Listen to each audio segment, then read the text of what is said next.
ఎర్ర బస్ ఎక్కినప్పుడు, సినిమా టాకీస్‌లకు పోయినప్పుడు, చుక్కు చుక్కు రైలెక్కినప్పుడు బుడ్డ బుడ్డ పిల్లగాండ్లకు టికెట్ తీసుకోరు. ఏ ఏం గాదు. గింత చిన్న పిల్లలకి టికెట్ ఏంది? చిత్రం గాకపోతే అన్నట్టు చేస్తారు. హాగో అట్లనే అనుకున్నారు గావచ్చు విమానం ఎక్కినోళ్ళు. శంషాబాద్ ఎయిర్‌పోర్ట్‌లో ఇద్దరు తల్లి కొడుకులు ఇంకో 2 ఏండ్ల బుడ్డ పిల్లగాడిని ఎత్తుకొని రయ్య రయ్య పోయి విమానం ఎక్కిండ్రట.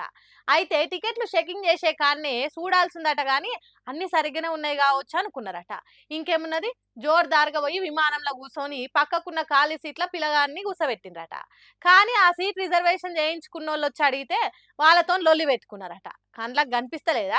చిన్న పిల్లగాడు కూసున్నాడు. కావాల్సుంటే ఏరే సీట్‌లో కూసోపో అని ఎర్ర బస్‌లో లొల్లి పెట్టుకున్నట్టే చేసిండ్రట.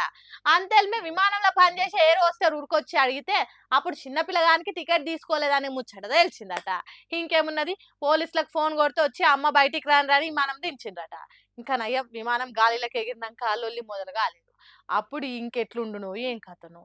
పోలీసులు కేసు పెట్టి లోపటేద్దామని అన్ని ఆరా తీస్తే అసలు వాళ్ళకు చిన్న పిల్లగానికి కూడా టికెట్ తీసుకోవాలనే సంగతి తెలవదట.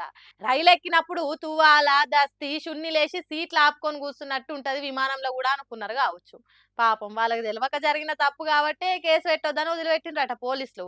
హైదరాబాద్ నుంచి బీహార్ రాష్ట్రం పోవాలనట. మరి వాళ్ళు బీహార్ రాష్ట్రం పబ్లికా లేక ఇక్కడోళ్ళేనా అనేది బయటికి చెప్పలేదు గానీ మస్తు గమ్మత్ జరిగిందట శంషాబాద్ విమానాశ్రయంలా. ఉత్తరం దిక్కు రైళ్లల్ల జనాలు అసలు టికెట్ లేకుండానే ప్రయాణాలు చేస్తారట.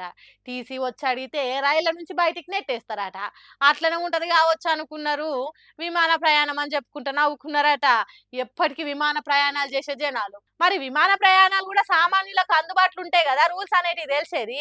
వేలల్ల టికెట్ రేట్లు పెట్టి బలిసినోళ్ళకే విమాన ప్రయాణం అన్నట్టు చేస్తే గిట్లనే జరుగుతుందని ఇంకొందరు అంటున్నారు.